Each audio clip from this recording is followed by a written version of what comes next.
అత్యాధునికమైన టెక్నాలజీతో fertility treatment అందిస్తోంది Medici IVF. నమస్తే రమ్మగారు. నమస్తే జయ. రమ్మగారు, పూజ చేస్తాం కదా, పూజలో ఏది ముందు చేయాలి అంటే స్వామివారికి నైవేద్యం పెడతాం, పువ్వులు పెడతాం, ధూపం వేస్తాం. వీటిల్లో అసలు ఫస్ట్ దేంతో మొదలు పెట్టాలి? సరే, ముందే పెరగన్నం తింటావా? నువ్వు ఏం తింటావు? లాస్ట్కి తింటాం. ముందే ఏం చేయాలి? కంచం పెట్టాలి, గ్లాస్ పెట్టాలి, గ్లాస్లో నీళ్ళు పోయాలి, కంచంలో ఏదైనా ఓ పప్పు కూరో పులుసో ఏదైనా ఒక్కొక్క పూత వేసి అప్పుడు అన్నం పెట్టుకోవాలి. తర్వాత నెయ్యి వేయాలి, ఆ తర్వాత కలుపుకోవాలి. ఒక లైన్ ఉందా? అవునవును. పూజా విధానానికి బ్రహ్మాండమైన లైన్లు ఉన్నాయమ్మా. ఏది ముందు అనే అనుమానమే వద్దు మీకు. 2 పద్ధతులు ఉన్నాయి. ఒకటి పంచోపచార పూజ, అందరూ చేయొచ్చు, నిత్యం వేళలా చేసుకోవచ్చు, రోజు చేసుకోవచ్చు. Right, okay. పొద్దున సాయంత్రము కూడా చేయొచ్చు, పొద్దున సాయంత్రం కూడా చేసుకోవచ్చు. ఒకటి. రెండోది షోడశోపచార పూజ. ఇది 16 ఉపచారాలు. 16 ఉపచారాలకి సమయం ఉండదు, చేత కాదు, మంత్రం రాదు, నోరు తిరగదు, అంతంత పెద్ద పెద్దవి పెట్టుకోలేము. పంచోపచారాలు చేసుకోవచ్చు. షోడశోపచార పూజా విధి అందరూ ఎప్పుడు చేసుకుంటాము? వ్రతాలు, నోములు, పెద్ద పెద్ద పూజలు ఉన్నప్పుడు షోడశోపచారాలు చేస్తారు. మా లాంటి వాళ్ళు కొందరు ఇళ్లలో రోజువారీ షోడశోపచారం అలవాటుగా ఉంటుంది, అలా వెళ్ళిపోతూ ఉంటుంది, అలా వెళ్ళిపోతుంది, దాని దారిన వెళ్ళిపోతుంది. మీరు సత్యనారాయణ వ్రతాల చూడు, ఒకదాని తర్వాత ఒకటి చేస్తారు. అదే లైను చిన్న చిన్న మంత్రాలతోటి రోజువారీ చేసుకోవచ్చు. అది నిత్య గౌరీ పూజా విధానంలో షోడశోపచారాలు ఉంటాయి. ఓకే. లక్ష్మీ పూజా విధానంలో శుక్రవారం లక్ష్మీ పూజలో ఉంటుంది. అలా కాకుండా ఎవరిళ్లలో వాళ్ళకి దేవతార్చన ఏదో ఉంటుంది, శివ పంచాయతనమో, దేవి పంచాయతనమో, విష్ణు పంచాయతనమో, ఏదో ఒక పంచాయతనం ఉంటే ఆ పంచాయతన విధానం ప్రకారం, లేకపోతే వైష్ణవులై కోయిలాళ్వారు ఉంది వాళ్ళ ఇంట్లో, కోయిలాళ్వారు ఉంటే కోయిలాళ్వారు పూజా విధానం, ఆయన ఉపచారాలు వేరు, కోయిలాళ్వారు ఉపచారం వేరు. వాళ్ళు కౌసల్య సుప్రజా రామ దగ్గర నుంచి చెప్తారు. పొద్దున్న కవాటం తలుపు తీయటం, దాన్ని ఏమంటారు, మన సుప్రభాత సేవ దగ్గర నుంచి మొదలు పెడతారు కోయిలాళ్వార్లు. మిగిలిన వాళ్ళందరూ కూడా ఈ షోడశోపచారాన్ని హాయిగా చేసుకోవచ్చు. ఓకే. దానికి లైన్ ప్రకారం వెళ్ళాలి. లైన్ కనపడుతుంది మనకు, శ్లోకాల్లోనే ఉంటుంది. ఏది ముందు ఏది వెనక అన్న అనుమానం మీకు అక్కడనే లేదు. పంచోపచారాలు అనుకో ఎవరైనా చేసుకోవచ్చు. పంచోపచారాలు ఒకసారి చెప్పుకుందామా? గంధము, మొదట స్వామివారికి ఏదైనా పటం ఉంటే పటం తుడిచి బొట్టు పెట్టడం. గంధ పరికల్పన అనేది ఒక విశేషమైన సేవ. దానికి ఏం చేయాలి? మామూలుగా మనం బొట్టు పెట్టాలనుకో, ఒక ఫోటోకో ఒక విగ్రహానికో ఒట్టిగా కుంకుమ మనుషులకు పెట్టినట్టు పెట్టాం. కొంచెం గంధంలో ఒక చుక్క నీరు పోసి తిప్పి గంధం అంటించి దాని మీద కుంకుమ పెడితే కరెక్ట్గా కూర్చుంటుంది. గంధ పరికల్పన, బొట్టు పెట్టడం, గంధం సమర్పించడం. లేదా ఆల్రెడీ బొట్టు ఉన్న ఇది ఉంటే పుష్పాన్ని, ఒక పువ్వుని గంధంలో అద్ది దాన్ని ఇట్లా సమర్పించడం, అలా కూడా చేయొచ్చు. బొట్టులాగాను పెట్టచ్చు, పాదాల చెంత సమర్పించవచ్చు. తర్వాత పువ్వులతో అలంకారం చేయటం. ధూపము, దీపము. ధూపం వేయటం ముందు అగరత్తలపై వెలిగించాలా, ముందు దీపం వెలిగించాలా అనేది ఒక పెద్ద ప్రశ్నగా ఉంటుంది. ధూప దీపాలు. ఓకే. అగరత్తులు దీపం వెలిగిస్తాము, దీపం వెలిగించుకొని ఆ దీపంతో అగరత్తులు వెలిగిస్తారు. అగరవత్తులు ధూపం చూపించాక అప్పుడు దీపం సమర్పయామి అంట. ధూప దీపాలు. తర్వాత నైవేద్యం. నీ దగ్గర ఏ పండు ఉంటే పండు, బెల్లం ముక్క ఉంటే బెల్లం ముక్క, పంచదార ఉంటే పంచదార, పటిక బెల్లం ఉంటే పటిక బెల్లం. ఇంకేదైనా విశేషంగా చేసావు అది. పాలు. పొద్దున్నే మనం పాలు కాచుకుంటాం కదా, పాలు కాయగానే నువ్వు స్నానం చేయకపోయినా పర్వాలేదమ్మా, స్నానం చేయకుండా ఎలా పెడతాము లాంటి అనుమానాలు పెట్టుకోబోకండి. సూక్ష్మంలో మోక్షం. అసలు భగవంతుడికంటూ ఒక క్రియ విధిగా నియమంగా చేయండి చాలు. పాలు కాసేటప్పుడు పొద్దున్నే స్టవ్ మీద పాలు కాచుకుంటాం. దీనికి విధానాలు, మనం ఎట్లాంటి అలవాట్లు ఉండాలి మనకి?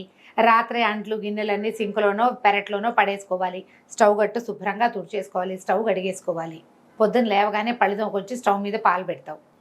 పాలు పెట్టావు, స్నానం చేసి పెడతావో చేయకుండా పెడతావో నీ చేత వచ్చినట్టు పెట్టుకో. ఒక దేవుడి కోసం ఒక గిన్నో గ్లాసో రోజువారీ మనం ఎంగిల్ చేసేది, రోజు మనం టీ తాగేది కాకుండా దేవుడికని ప్రత్యేకంగా ఒక కప్పు పెట్టు. దానికి ఒక నిర్ణీత స్థానం ఒకటి పెట్టుకో గట్టు మీద.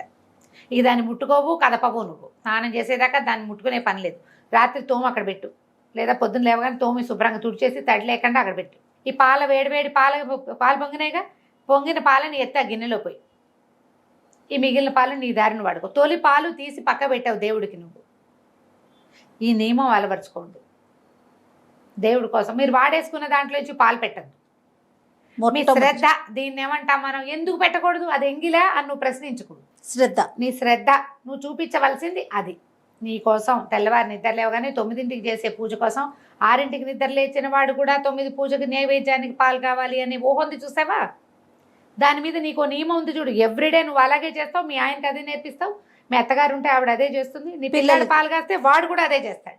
నువ్వు ఎన్ని తరాలని సెట్ చేసావు, ఎన్ని తరాల శ్రద్ధని భగవంతుని ఎందుకు సమర్పించావు, అది ఇంపార్టెంట్. పక్కన పెట్టు. ఎంత చక్కగా ఉందో రమ్మగారు ఆలోచన విధానం, చేస్తే సరిపోతుంది. చాలా బాగుందండి. ఇదే ఇప్పుడు నీకు అదేదో చేయాలనుకోవద్దమ్మా. నేను ప్రతిసారి చెప్తా, నువ్వు బ్రహ్మాండం పగలగొట్టి వజ్రాలు తీసుకొచ్చి పోసినా భగవంతుడు అదే చూస్తాడు నీ యందు శ్రద్ధ ఉందా లేదా అని. నువ్వు చిన్న చింతగింజ దొరికింది తీసుకొచ్చి నీకోసం తెచ్చా అని చూపించావనుకో, నీ శ్రద్ధే కావాలి. నువ్వు మణులు మాణిక్యాలు ఏం పెట్టావు, నువ్వు ఇంత నైవేద్యం ఉండేవా, అది అసలు ఆలోచనే లేదు, అది కరెక్ట్ కాదు.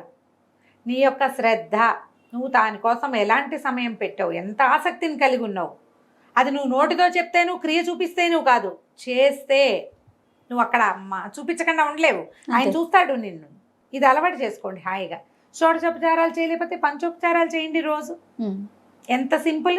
చాలా. ఎలాగో నువ్వు ధూపం చూపిస్తావు, ఆరతి వెలిగిస్తావు, దీపారాధన చేస్తావు.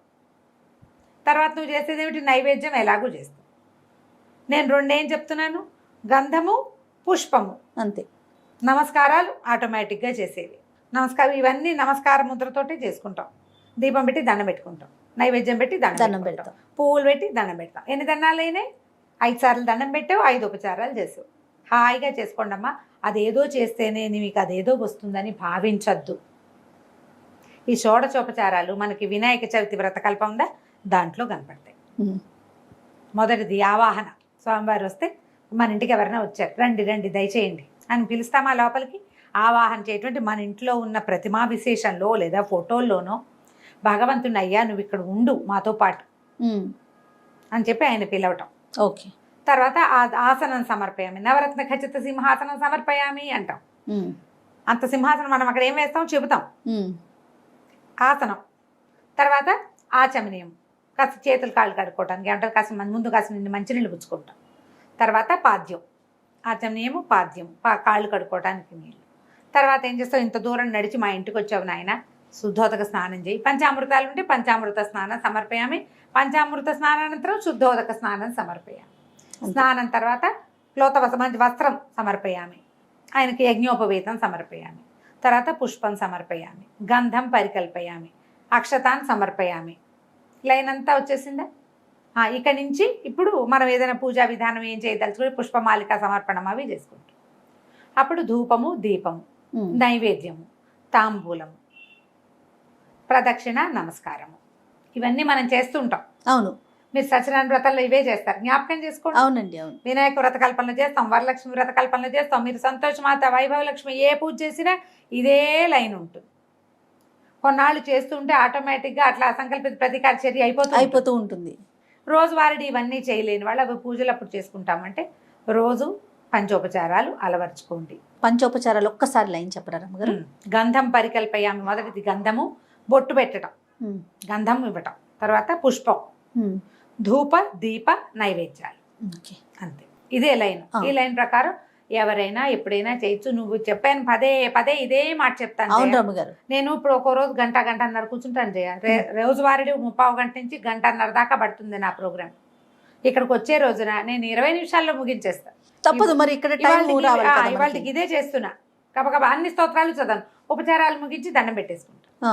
బోల్డన్ స్తోత్రాలు ఆయనకి ఈయనకి జగన్నాథ అష్టకాలు అవన్నీ చదవను, వచ్చేస్తా.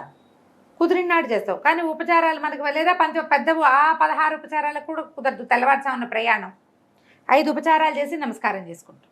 అది చేయలేదు కాబట్టి ఇది అయిందని అనుకోవద్దు. మీకు అలాంటి భయాలు ఉంటే నేను ఒక పాయింట్ చెప్తాను. నాకు కూడా ఉంటుంది జయ, ఆ భయం ఉంటుంది. చెప్తున్నాక కించగా ఉంటుంది, ఏమీ చేయకుండా వచ్చేసామని భయం. ఏదో కొంప మునుగుతుందని కాదు, చేయలేదే. ఇప్పుడు మనం పిల్లల కోసం గబగబా ఏదో చేసి పరిగెత్తుకుంటూ వెళ్ళిపోతాం జయ. ఒట్టిగా అన్నం పప్పు ఉండే పిచ్చి వేదో ఏం సరిపోయిందో అనిపించదా నీకు? 100% భయమా? అదొక ఆలోచన రమ్మగారు. కించ, అయ్యో సరిగ్గా చేయలేకపోయామే అని. నాకు ఈ పూజా విషయంలో నాకు ఆ కించగా ఉంటుంది. నేను ఇంటి దగ్గర మొదలుపెట్టి మొత్తం స్తోత్రాలు చదువుకుంటాను వచ్చేదాకా. ఎక్కడికి వెళ్ళినా సరే పొద్దున పూట మా వాళ్ళు రేడియో ఆన్ చేస్తారు, రేడియోతో పాటు నేను కూడా మోగుతూ ఉంటాను. ఆ దారి నేను చదివిసుకుంటాను. రామాయణం చదివేది ఉన్నా కూడా చదివేసుకుంటా, ఆ కించె పోగొట్టుకోవటానికి. ఓకే, మనకు అలవాటు ఉంటే అంతే. కించపడకండి, కొంతైనా చేయండి, అసలు మొత్తానికి మానేయకుండా ఏదో ఒకటి చేయండి. నేను చెప్పాను 3ంటికి లేచి ప్రయాణం ఎయిర్పోర్ట్కి పరిగెత్తినా నేను దీపం పెట్టకుండా వెళ్ళను. అలవాటు. ఇక్కడి నుంచి ఎయిర్పోర్ట్కి వెళ్ళే లోపల మొత్తం కంప్లీట్ చేసుకుంటారు. ఆయనకి అప్పచెప్పేసేయాలి. ఇది అలవర్చుకోండి, హాయిగా ఉంటారు. అన్నింటికి శ్రద్ధ ముఖ్యం. ముఖ్యం, అంతే. నమస్తే రమ్మగారు. నమస్తే జయ.